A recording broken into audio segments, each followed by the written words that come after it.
కనకదుర్గమ్మ అమ్మవారి సాక్షిగా నకిలీ మద్యానికి నాకు ఎటువంటి సంబంధం లేదని ప్రమాణం చేస్తున్నాను. మీరు నిరూపిస్తే నేను రాజకీయాలను వదిలేస్తాను. ఆ కనకదుర్గమ్మ అమ్మవారి సన్నిధిలోనే ప్రాణాలు వదిలేస్తాను. లై డిటెక్టర్స్ పరీక్షలకు కూడా నేను సిద్ధమే అని చెప్పేసి జోగి రమేష్ గారు ఆడని నాటకం అంటూ లేదు. మొత్తానికి ఇన్ని డ్రామాలు వేసిన తర్వాత తప్పు చేసింది ఈయన తెలుసుకుని సిట్ అధికారులు ఈయన్ను అరెస్ట్ చేయడం జరిగింది. ఎన్ని డ్రామాలు వేశారు సార్ మీరు.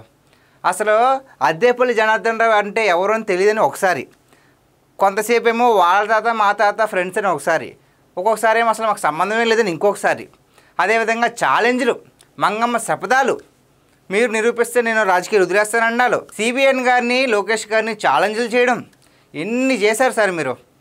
ఎన్ని చేస్తారో ఏం ఉపయోగం చెప్పండి. చాలా ప్రయత్నాలు చేశారు తప్పించుకోవడానికి, కానీ నిజం అనేది ఒకటి ఉంటుంది, కర్మ అనేది ఒకటి ఉంటుంది.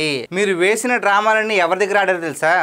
మీరు వేసిన డ్రామాలన్నీ ఆ కనకదుర్గమ్మ అమ్మవారి ముందు మీరు డ్రామాలు వేశారు కాబట్టి మీరు ఏ విధంగా మీరు తప్పు చేశారు అని చెప్పేసి వెంటనే తేలిపోయింది. ఎన్ని చెప్పారు అసలు నేను శుద్ధపోసనే అని చెప్పేసి కనకదుర్గమ్మ అమ్మవారి సన్నిధిలోకి వెళ్ళి కర్పూరం వెలిగించి నేను ప్రమాణం చేస్తున్నాను అది ఇది అని చెప్పేసి, ఎంత అంటే అపరిచితుడు సినిమాలో రామంలాగా నాకు ఎటువంటి పాపం తెలియదు అన్నట్టుగా చాలా ప్రయత్నాలు చేశారు. కాకపోతే మీ ప్రయత్నాలే అందరూ మిమ్మల్ని అనుమానించేలా చేశాయి. నిజంగా తప్పు చేయకపోతే ఎందుకు ఇంత కంగారు పడతారు అనేలాగా మీరు ప్రవర్తించారు. మీ ప్రవర్తన వల్లే సిట్ అధికారులు ఇంకాస్త బాగా దర్యాప్తు చేయడం జరిగింది. సో ఎవరైతే మీకు బాగా సన్నిహితుడైనటువంటి అద్దేపల్లి జనార్దన్ రావు ఉన్నారో ఆయన అన్ని విషయాలు బయటపెట్టడం జరిగింది. అసలు స్టార్టింగ్ ఈయన ఏం చెప్పారు, అద్దేపల్లి జనార్దన్ రావు అంటే ఎవరు నాకు తెలియదు అన్నారు. యాక్చువల్లీ అద్దేపల్లి జనార్దన్ రావుతో ఈయన 2006 నుంచి 2019 వరకు ఒక బార్ని అయితే నడిపించడం జరిగింది. ఆ బార్ పేరు స్వర్ణ బార్. దాన్ని కొన్నాళ్ళ తర్వాత 2019 ఆ టైంలో చెర్రీ బార్ అని పెట్టారు. ఇంకొన్నాళ్ళ తర్వాత దాన్ని ఆ చెర్రీ బార్ నుంచి ఏఎన్ఆర్ రెస్టారెంట్ అండ్ బార్గా మార్చి అంత మంచి సంబంధాలు ఉన్నాయి. పార్ట్నర్స్, ఒక విధంగా చెప్పాలంటే బిజినెస్ పార్ట్నర్స్. తప్పు బయటపడినప్పటి నుంచి ఆయన ఎవరో నాకు తెలియదని చెప్పేసి బొకాయించడం. ఎంత పెద్ద ప్లాన్ వేసాడంటే ఈయన. ఇంకా ఆశ్చర్యపోయే విషయం ఏంటంటే వైసీపీ హయాంలో కూడా మద్యం తయారు చేయించింది ఈయనే. కల్తీ మద్యం తయారు చేయించి దాన్ని అంతటికీ సప్లై చేయించి సో ఎంతో పెద్ద స్కామ్ చేశాడని తెలిసి సిట్ అధికారులు అరెస్ట్ చేయడం అయితే జరిగింది. ఈలోపు ఏం చేసిందేంటి, లిక్కర్ స్కామ్ విషయం బాగా దగ్గరకు వచ్చేస్తుంది కదా అని చెప్పేసి అసలు వైసీపీ హయాంలో కూడా కల్తీ మద్యాన్ని తయారు చేయించింది ఎవరో కాదు, కూటమి ప్రభుత్వంలో ఉన్న నాయకులే. సో ఇలాగా ఒక కర్మాగారం పెడుతున్నారు, స్పిరిట్ ద్వారా తయారు చేస్తున్నారు, దానివల్ల ఎంతోమంది ప్రాణాలు కోల్పోయారని చెప్పేసి ఈయనే మళ్ళీ పట్టించేయడం.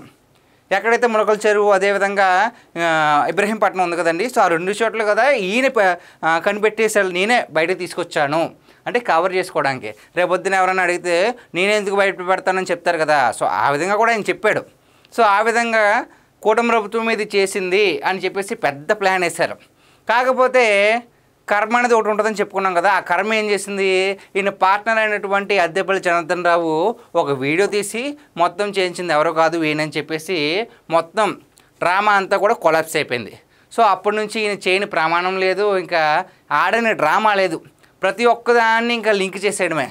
నన్ను తప్పుడుగా అరెస్ట్ చేస్తున్నానని చెప్పేసి అరెస్ట్ చేసే సమయంలో కూడా ఇది అక్రమ అరెస్ట్ అంటున్నారు.